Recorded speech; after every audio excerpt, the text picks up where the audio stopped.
Hey guys, this is Kavita and you are watching coding करी। Friends, आज के इस वीडियो में हम स्ट्रिंग्स क्या होते हैं बेसिकली ये हम ऑलरेडी कवर कर चुके हैं।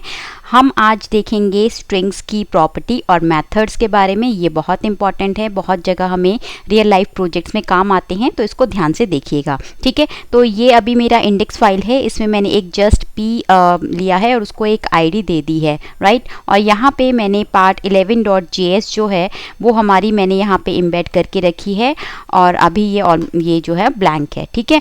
तो सबसे पहले अगर मैं बात करूँ फ्रेंड्स की स्ट्रिंग के बारे में, मैं क्या कर रही हूँ बेसिकली यहाँ पे मैं एक वेरिएबल लेती हूँ अभी, ओके। तो उसको वेरिएबल को मैं यहाँ पे नाम दे दिया है str, ओके। तो मैं यहाँ पे क्या कर रही हूँ, एक स्ट्रिंग बेसिकली बना रही हूँ। मैंने आपको पहले ही बताया था कुछ भी अगर हम सिंगल कोट में या डबल कोट में लिखते हैं तो वो क्या होती है हमारी, वो होती है क्या, स्ट्रिंग होती है बेसिकली, ठीक है। चाहे वो अब नंबर हो, कोट्स में अगर आ गया है तो वो आपका क्या होगा, स्ट्रिंग बन जाएगी। जैसे कि मेरी एक स्ट्रिंग बन गई है, ओके। तो अब मैं क्या करती हूँ, ये जो स्ट्रिंग है फ्रेंड्स, इसकी हमारे पास लेंथ गेट करने के लिए, मतलब कि इसके अंदर कितने कैरेक्टर्स हैं वो गेट करने के लिए हमारे पास एक प्रॉपर्टी होती है स्ट्रिंग की।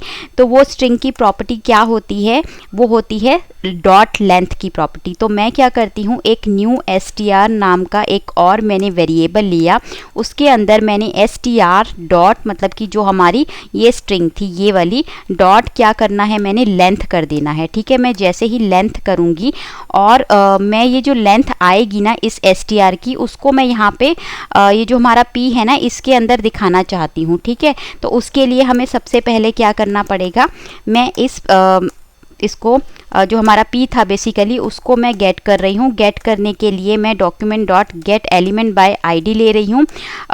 जो कैसे हम एलिमेंट को गेट करते हैं वो मैं आपको डिटेल में बताऊंगी, बट ये वाला जो मेथड है मैं कई बार यूज़ कर चुकी हूँ। तो ये एक मेथड है जिससे हम आईडी के थ्रू किसी भी एलिमेंट को यहाँ पे गेट कर लेते हैं, ठीक है।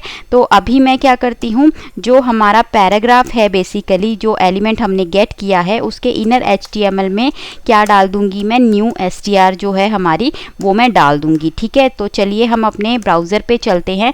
तो यहाँ पे आप देख सकते हैं ये क्या दिखा रहा है, 23 दिखा रहा है, मतलब कि हमारे इस जो मतलब कि लेंथ है इसकी वो 23 है। मतलब मैं इसके आगे कुछ भी ऐसे और लिख दूंगी ना तो आपकी लेंथ जो है वो ऑटोमेटिकली यहाँ पे अपडेट हो जाएगी, ठीक है। अब ध्यान देने वाली बात फ्रेंड्स ये है कि जो हमारा स्ट्रिंग होता है ना उसमें ये जो हमारा स्पेसेस होता है ना बेसिकली ये भी काउंट होता है, ठीक है। तो अगर आप इसको ऐसे काउंट करेंगे विद स्पेसिस तो जो आपकी मतलब लेंथ है वो यहाँ जो आपको गिनी जाएगी बेसिकली वो 23 ही होगी, ठीक है। तो ये तो हमारी हो गई प्रॉपर्टी।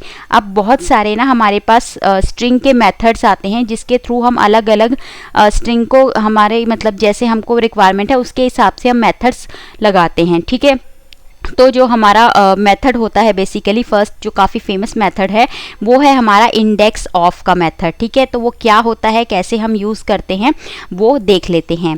तो चलिए मैं क्या करती हूँ, इसको मैं ना लेंथ वाला जो है बेसिकली इसको कर देती हूँ मैं कमेंट, या मैं ऐसे कर देती हूँ, ठीक है। और इसको मैं कमेंट कर दूंगी और यहाँ पर मैं क्या करूँगी, डॉट लेंथ की बजाय मैं यहाँ पर लिखूँगी इंडेक्स इंडेक्स ऑफ में आपको क्या देना होता है, एक कैरेक्टर या कोई भी मतलब जो वर्ड है बेसिकली स्ट्रिंग है छोटी सी वो आपको यहाँ पे देनी है। ऐसे जैसे मैं टू फाइंड आउट करना चाहती हूँ बेसिकली ये क्या है, मैं यहाँ पे कोई कैरेक्टर या वर्ड होगा स्ट्रिंग का वो मैं यहाँ पर दूंगी और ये हमें क्या रिटर्न करेगा, उस वर्ड और उस कैरेक्टर के कॉरेस्पॉन्डिंग उसका इंडेक्स हमें रिटर्न करेगा, ठीक है।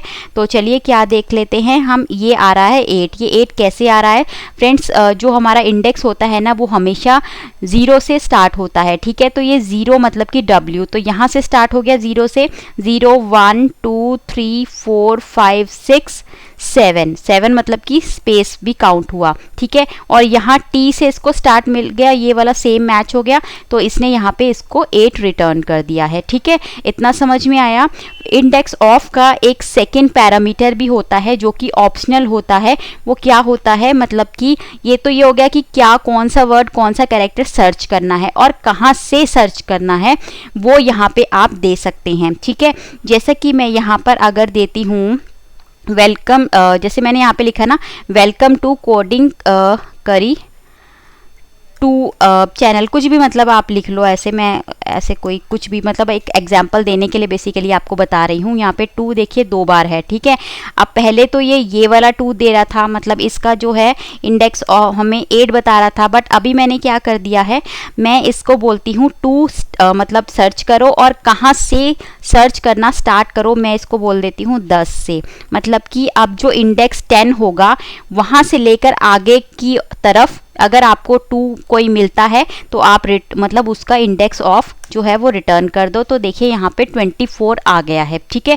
24 मतलब कि अब उसने, क्योंकि ये तो हमारा 8 पे आ रहा था बट हमने इसको 10 से स्टार्ट करने को बोला है, तो कहीं यहाँ से स्टार्ट हुआ तो यहाँ इसको 2 नहीं मिला, यहाँ पे मिला, तो यहाँ से जो भी इसका इंडेक्स ऑफ बना तो वो इसने यहाँ पर रिटर्न करवा दिया है, ठीक है। तो ये चलता है ऐसे।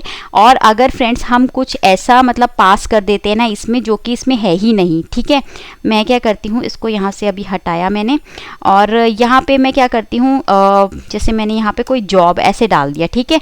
तो अगर कोई ऐसा मतलब कैरेक्टर या हम वर्ड पास करते हैं जो कि हमारी स्ट्रिंग में मौजूद नहीं है, तो हमारे पास जो इंडेक्स होता है वो आता है -1, ठीक है। याद रखिएगा, अगर नहीं कोई मैच होता है तो उसका इंडेक्स हमेशा होता है -1, ओके। तो इतना समझ में आया। तो ये फर्स्ट था हमारा इंडेक्स ऑफ, इससे हम किसी भी कैरेक्टर वर्ड का इंडेक्स ले सकते हैं, ठीक है। तो नेक्स्ट आ जाता है हमारे पास लास्ट इंडेक्स ऑफ। वो कैसे काम करता है वो मैं आपको बता देती हूँ। यहाँ पे मैंने लिखा लास्ट इंडेक्स ऑफ, ठीक है। लास्ट इंडेक्स ऑफ में मैं यहाँ पर लिखती हूँ, जैसे कि मैंने लिखा कोडिंग लिख देती हूँ, ठीक है, CODING कोडिंग लिखा मैंने, और यहाँ पे इसको अभी करती हूँ कैपिटल, ठीक है। अब ये जो कोडिंग है ना बेसिकली, सॉरी, जो लास्ट इंडेक्स है ये यहाँ से स्टार्ट करता है, मतलब लास्ट से स्टार्ट होता है और बैकवर्ड डायरेक्शन में ऐसे फ्रॉम टू मतलब टू बिगनिंग की तरफ बढ़ता है, ठीक है। तो अगर मैं कोडिंग देती हूँ इसको, तो ये हमारे पास 11 जो है ये रिटर्न कर रहा है, यहाँ से स्टार्ट हो रहा है, ठीक है। 0 1 2 3 4 5 6 7 ऐसे करके यहाँ तक पहुँचेगा। जो भी इसका मतलब इसको यहाँ से इंडेक्स मिलेगा तो वो यहाँ पे इसने रिटर्न कर दिया है, ठीक है। ऐसे ही है मतलब कि अगर आप इसको सेकंड पैरामीटर देंगे तो वो कहाँ से उसको स्टार्ट करना है, मतलब स्टार्टिंग पोजीशन उसको कहाँ से स्टार्ट करनी है, वहाँ से वो बैकवर्ड डायरेक्शन में मूव हो जाएगा, ठीक है। इतना समझ में आया। ये हुआ हमारा लास्ट इंडेक्स ऑफ, ठीक है। एक और होता है फ्रेंड्स हमारे पास, वो होता है सर्च का, ठीक है। सर्च कैसे काम करता है वो मैं आपको यहाँ पे बता देती हूँ। ऐसे सर्च किया हमने, ठीक है। सर्च में बेसिकली हम क्या कर सकते हैं ना फ्रेंड्स, हम रेगुलर एक्सप्रेशन यूज़ कर सकते हैं। रेगुलर एक्सप्रेशन फ्रेंड्स वैसे तो मैं आने वाले वीडियोस में आपको बताऊंगी, बट अभी के लिए मैं ये बता देती हूँ कि फ्लैग्स होते हैं बेसिकली रेगुलर एक्सप्रेशन में, और कोई भी जो रेगुलर एक्सप्रेशन होता है वो ऐसे 2 स्लैशेस के बीच में लिखा जाता है, मतलब तो यहाँ पर इनके बीच में ऐसे स्लैश के बीच में मैं कोई एक वर्ड लिख रही हूँ, ठीक है। यहाँ पे मैंने लिखा 2, ठीक है। तो अगर मैं 2 यहाँ पे लिखूंगी और ऐसे सर्च करेंगे तो ये 8 दे दिया, जैसे सेम एज इट इज जैसे हमारा इंडेक्स ऑफ काम कर रहा था वैसे ही करता है। तो आप सोचेंगे कि इसमें डिफरेंस क्या हुआ। First of all first difference तो यही है कि इसका सेकंड पैरामीटर नहीं होता है, और सेकंड डिफरेंस ये है कि हम यहाँ पर रेगुलर एक्सप्रेशन के थ्रू इसको और बेहतर सर्च बना सकते हैं। वो कैसे मैं आपको बताती हूँ। जैसे सपोज़ कीजिए मैं अगर कहीं पर भी ना, अभी मैंने जैसे इंडेक्स ऑफ में और लास्ट इंडेक्स ऑफ में आपको ऐसे ये चीज़ नहीं बताई, यहाँ पर मैं बता रही हूँ कि मतलब कि अगर मैं इसे देखिए कैपिटल में है 2 और यहाँ पर हमारा जो 2 है वो स्मॉल में है, ठीक है।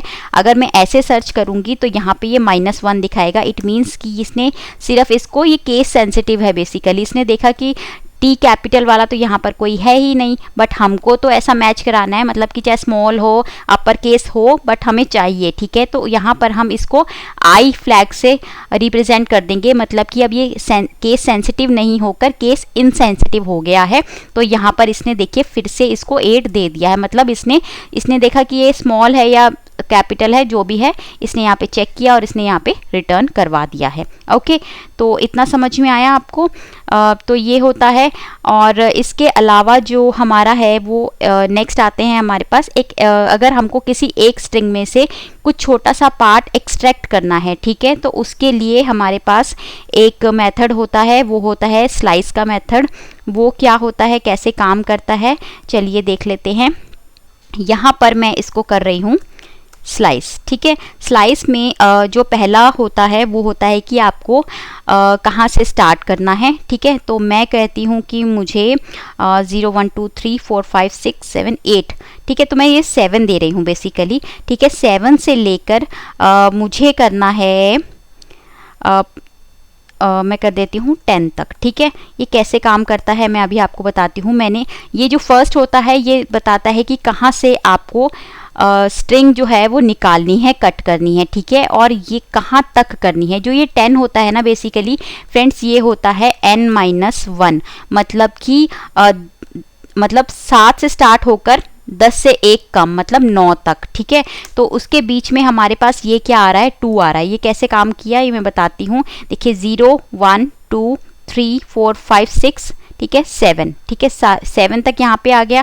तो 7 से आगे इसने स्ट्रिंग को स्लाइस करना स्टार्ट किया 8 9, ठीक है, बट मैंने यहाँ पे दिया था 10 और मैंने आपको बोला था ये n-1 होता है हमेशा, मतलब कि 9। तो इसके बीच में जो ये आया ये 2 आया और उसने ये अलग से स्ट्रिंग जो है वो निकाल कर एक्सट्रैक्ट करके हमको दे दी है, ठीक है। ये हो गया। एक और हमारे पास होता है रिप्लेस करने का मेथड। वो रिप्लेस करने का मेथड क्या होता है, जैसे रिप्लेस से आप समझ ही गए होंगे, मतलब कि आपको किस एक वर्ड को किससे रिप्लेस करना है, ठीक है। तो यहाँ पर मैं क्या करती हूँ, सबसे पहले आपको वो वर्ड रखना होता है, यहाँ पे पहले स्लाइस की जगह पे यहाँ पर हम लिखेंगे रिप्लेस, ठीक है। और सेकंड जो हमारा होता है कि किसके साथ रिप्लेस करना है, ठीक है। तो अभी मैं क्या करती हूँ, 2 के साथ मतलब 2 को रिप्लेस करना है। किससे रिप्लेस करना है, फॉर के साथ रिप्लेस करना है। चलिए आउटपुट देख लेते हैं। वेलकम फॉर कोडिंग करी, ठीक है। अब 2 की जगह पे यहाँ पे क्या आ गया है, वेलकम फॉर आ गया है, ठीक है। इतना समझ में आया। नेक्स्ट हमारे पास होता है एक मैच का भी होता है, बेसिकली मैच भी आपको बता देती हूँ। मैच कैसे काम करता है, थोड़ा थोड़ा सर्च की तरह ही काम करता है, बट सर्च जो होता है वो हमें मतलब वर्ड देते हैं, उसका इंडेक्स देता है, बट मैच हमें बेसिकली मतलब जो मैच करता है हमारी स्ट्रिंग के साथ वो निकाल कर देता है, ठीक है। तो जैसे कि मैं यहाँ पे लिख देती हूँ सब्सक्राइब, ठीक है, सब्सक्राइब टू योर चैनल, ठीक है। ऐसा मैंने कुछ भी लिख दिया, अभी कोई स्ट्रिंग ऐसे बन नहीं रही है, बट चलिए कोई बात नहीं, मैंने ये एक स्ट्रिंग को थोड़ा सा और बढ़ा दिया है। तो अभी मैं क्या कर रही हूँ, यहाँ पे इसको कमेंट करके यहाँ पे इसको मैच लिख दिया बेसिकली, ठीक है। और यहाँ पे हमारे पास क्या आता है, हमारे पास मैच के लिए हमें कुछ एक वर्ड लिखना होता है कि किसके साथ मतलब क्या मैच करना है, ठीक है। तो यहाँ पर मैं लिखती हूँ 2 लिख देती हूँ, ठीक है। 2 लिखा मैंने, तो इसने क्या किया, ऐसे 2 हमें जो है वो एक मैच हुआ इसका, ये इसने यहाँ से इसको मैच कर दिया। और मैं अगर इसको स्लैश करके, सॉरी ये ऐसे होगा फ्रेंड्स, 2 और यहाँ पर अब मैं मैच करती हूँ, तो इसने 2 दिया और यहाँ पर इसको मैं जी कर दूँगी अगर, तो जितने भी यहाँ पर मैच मतलब कि पॉसिबल मैच होंगे ना ग्लोबली, ठीक है, तो वो यहाँ पे दिखा देगा, ठीक है। अगर मैं इसको ग्लोबल को हटा दूँगी तो सिर्फ एक ही स्टार्टिंग का मैच दिखाएगा, और अगर ग्लोबल कर दूँगी तो यहाँ पर अगर जितने भी और 2 होंगे तो वो सारे के सारे यहाँ पर 2 कहाँ कहाँ पर इसको मैच मिला है वो सब यहाँ पर दिखाता चला जाएगा, ठीक है। इतना समझ में आया। तो ये था हमारा मैच का, और रिप्लेस भी हमने देख लिया है। सो फ्रेंड्स नेक्स्ट है हमारे पास कनकैट मेथड। कनकैट मेथड क्या काम करता है, आप नेम से ही समझ गए होंगे कि अगर हमें दो स्ट्रिंग्स को जोड़ना है बेसिकली, तो उसके लिए कनकैट मेथड यूज़ में आता है। तो मैं क्या करती हूँ, इसमें str तो मेरे पास था ही, str1 एक और मैंने स्ट्रिंग क्रिएट की। यहाँ पर मैं लिख देती हूँ सब्सक्राइब टू माई चैनल। ठीक है, ऐसे मैंने दो स्ट्रिंग यहाँ पे बना ली। ओके और इसको तो मैं कमेंट कर देती हूँ। और यहाँ पे हम क्या करेंगे, कनकैट लिखेंगे बेसिकली, स्ट्रिंग str डॉट कनकैट, कनकैट करके और जिसके साथ कनकैट करना है वो आप यहाँ पे लिख देंगे ऐसे। ठीक है, तो अब हम देख लेते हैं कि हमारे पास क्या आउटपुट आती है। ये देखिए, वेलकम टू कोडिंग करी, सब्सक्राइब टू माय चैनल। ठीक है, तो ऐसे आपको जितने भी मतलब अगर आपके पास 3-4 हो तो यहाँ पे कॉमा देके str2 str3 करके आप ऐसे करेंगे तो आपके पास टोटल जो भी होगी स्ट्रिंग कनकैट होके आपके पास आउटपुट में आ जाएगी। ठीक है, नेक्स्ट हमारे पास होता है फ्रेंड्स अपर केस और लोअर केस का। तो अपर केस और लोअर केस के लिए जैसे कि नेम से ही आपको पता लग रहा है, अगर आपको अपनी जो स्ट्रिंग है वो टोटली अपर केस में करनी है या फिर लोअर केस में करनी है। ठीक है, तो उसके लिए ये काम में आता है। जैसे मैं लिखती हूँ टू लोअर केस। ठीक है, तो अभी हमारी क्या है, ये मतलब कि कहीं कहीं पर हमारा कैपिटल है, कभी कहीं पर स्मॉल है। तो अगर मैं लोअर केस करती हूँ, सॉरी, यहाँ पे आपको क्या करना पड़ेगा, ऐसे मेथड है तो ऐसे यूज़ करना पड़ेगा। तो यहाँ पे देखिए सारा जो है हमारे पास ये लोअर केस में आ गया है। ठीक है, तो ऐसा ही इसके अपोजिट जो होता है वो होता है टू अपर केस का। तो अपर केस में भी आपको पता ही है, जो हमारे पास जितना भी सारा होगा वो हमारा अपर केस में आ जाएगा, वेलकम टू कोडिंग करी। ठीक है, ये भी बहुत ज़्यादा यूज़फुल होता है कहीं कहीं पर। ठीक है, ये हो गया। उसके बाद हमारे पास एक वैसे तो फ्रेंड्स आपके पास ना स्ट्रिंग के बहुत सारे मेथड होंगे, बट मैंने आपको वो सारे बताए हैं जो कि मेनली हमारे प्रोग्राम्स में यूज़ में आते हैं। ठीक है, अगर आपको सारे पढ़ने हैं तो आप नेट पे अगर स्ट्रिंग मेथड्स इन जावास्क्रिप्ट लिखेंगे तो आपको बहुत सारे मिल जाएंगे, n नंबर ऑफ्स। बट इतना सारा याद करने का मतलब मुझे नहीं लगता ज़रूरी है, क्योंकि ये सारे सफिशिएंट है हमारे प्रोग्राम्स को बनाने के लिए। ठीक है, तो हमारे पास जो नेक्स्ट आता है वो आता है स्प्लिट का। स्प्लिट बेसिकली क्या करता है ना फ्रेंड्स, स्प्लिट हम एक स्ट्रिंग को एरे में कन्वर्ट कर सकते हैं। ठीक है, वो कैसे कर सकते हैं, उसको करने से पहले मैं आपको सबसे पहले यहाँ पे ये दिखाना चाहूँगी कि अगर हम जो ये न्यू str है ना, जहाँ पे हमारी फाइनल आउटपुट आ रही है, ठीक है, उसको अगर मैं ऐसे ब्रैकेट में करके टाइप ऑफ करती हूँ। फ्रेंड्स मैंने आपको टाइप ऑफ बताया था, किसी भी चीज़ का, किसी भी डेटा टाइप का, मतलब किसी भी वेरिएबल का अगर हमें डेटा टाइप चेक करना हो तो वो हम टाइप ऑफ से करते हैं। तो अभी हमारा जो str है उसका टाइप ऑफ अगर हमने चेक किया तो ये स्ट्रिंग आ रहा है। ठीक है, ये मैंने क्यों बताया, क्योंकि अभी जो है वो हम यहाँ पर क्या करने वाले हैं, स्ट्रिंग को एरे में कन्वर्ट करने वाले हैं। डोंट वरी, मैंने आपको एरे नहीं बताया है, नेक्स्ट वीडियो में हम एरे ही मतलब देखेंगे। बट उससे पहले अगर आपको कभी स्ट्रिंग को एरे में कन्वर्ट करना पड़े तो उसके लिए आपको क्या करना पड़ता है, यहाँ पर str लिखने के बाद आपको यहाँ पे स्प्लिट ऐसे करना है और यहाँ पे ऐसे दे देना है कोट्स में। ठीक है, तो उसके बाद क्या होता है वो मैं आपको दिखा देती हूँ। इसको हम ऐसे कमेंट करते हैं तो ये देखिए ये क्या आ रहा है, ऑब्जेक्ट, सॉरी, यहाँ पे हम टाइप ऑफ यहाँ पे हटा देते हैं अभी, क्योंकि टाइप ऑफ हटाकर बाद में दिखाऊंगी मैं आपको लगाकर। तो अभी न्यू str आया तो ये देखिए क्या आउटपुट आई। इसने क्या किया, जहाँ से भी ये हर एक स्ट्रिंग ऐसे इसके बाद ना इसने ऐसे कॉमा कॉमा लगा दिया है। ठीक है, तो इसने यहाँ सारे स्ट्रिंग को मतलब ब्रेक करके इसको एज अ एरे कन्वर्ट कर दिया है। हमें कैसे पता चला ये एरे है, क्योंकि अब अगर हम इसका टाइप ऑफ चेक करें तो अब ये ऑब्जेक्ट हो गया है, और जो एरे होता है उसका टाइप ऑफ भी ऑब्जेक्ट होता है। ठीक है, इससे हमें पता लग रहा है कि अब जो हमारी स्ट्रिंग है वो स्ट्रिंग नहीं रही, स्ट्रिंग की बजाय वो एरे हो गया है। और नेक्स्ट वीडियो में हम एरे ही देखने वाले हैं। ठीक है, तो फ्रेंड्स आज के लिए इतना ही। मैं उम्मीद करती हूँ आपको ये वीडियो पसंद आया होगा, वर्थफुल लगा होगा। अगर अच्छा लगे तो प्लीज़ लाइक कीजिए, शेयर कीजिए मेरे इस वीडियो को, चैनल को। अगर आपने अभी तक मेरे चैनल को सब्सक्राइब नहीं किया है तो तो सब्सक्राइब करके बेल नोटिफिकेशन आइकन को भी प्रेस कर लीजिएगा ताकि आपको आने वाले वीडियोस मिल सके सबसे पहले। तो फ्रेंड्स मिलते हैं नेक्स्ट वीडियो में, तब तक के लिए बाय बाय, टेक केयर।